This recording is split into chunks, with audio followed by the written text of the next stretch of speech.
See, the problem is this particular test is very underrated by most of the diabetologists, most of the endocrinologists. Their focus is obviously mainly on bringing down your HbA1c. So another very interesting query I would like to read that I came across. Sir, I am K. Hemant. I am 42 years old. I was diagnosed with diabetes and hypertension a year and a half ago. I was put on 2 medicines initially for diabetes control, and recently for the past 2 months a third drug has been added.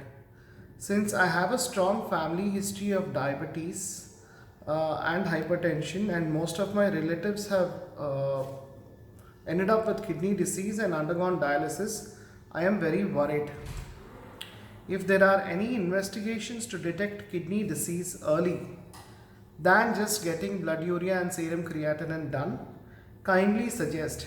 And for your information, the HbA1c that I got done 2 months ago was 6.8. Kindly suggest. Hi Hemant, you've asked a very important and valid question. Most of the drugs that are used to treat diabetes, they all are excreted through urine.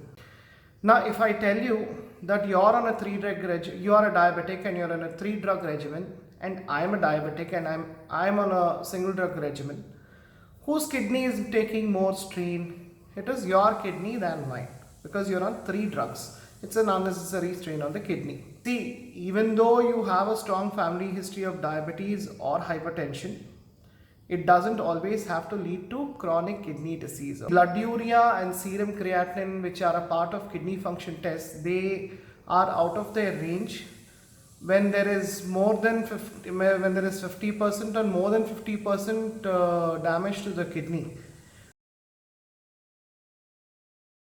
Yes, there is a very important test. It is a highly underrated test if you ask me. It's called urine for microalbumin spot.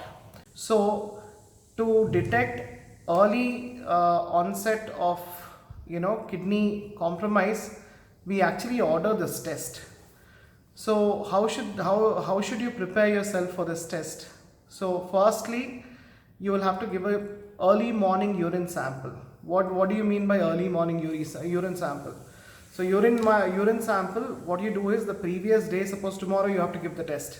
Okay, so you pay for the urine test today itself, take the container home. Okay, and early morning sample, when you feel your bladder is full and you want to go and void urine. Okay, so you pass some urine. Okay, and you collect it midstream. So after you pass some urine, you collect it midstream and you go and give the sample for testing. Otherwise, if you give after 2 or 3 voids of urine, if you go and give the test and if you don't give a proper midstream sample, the chances are very high that the test results are compromised. See, the problem is this particular test is very underrated by most of the diabetologists, most of the endocrinologists. Their focus is obviously mainly on bringing down your HbA1c, which I totally get. But then it should not also be like okay, you want to bring down the HbA1c and then you keep on adding to the prescription and you end up taking 4 medicines, 5 medicines for diabetes just to see the HbA1c below the reference range. There are different ways in which you can bring the HbA1c down. So urine for microalbumin spot is a very, very, very important test. If you have not got it done till date, I suggest you get it done.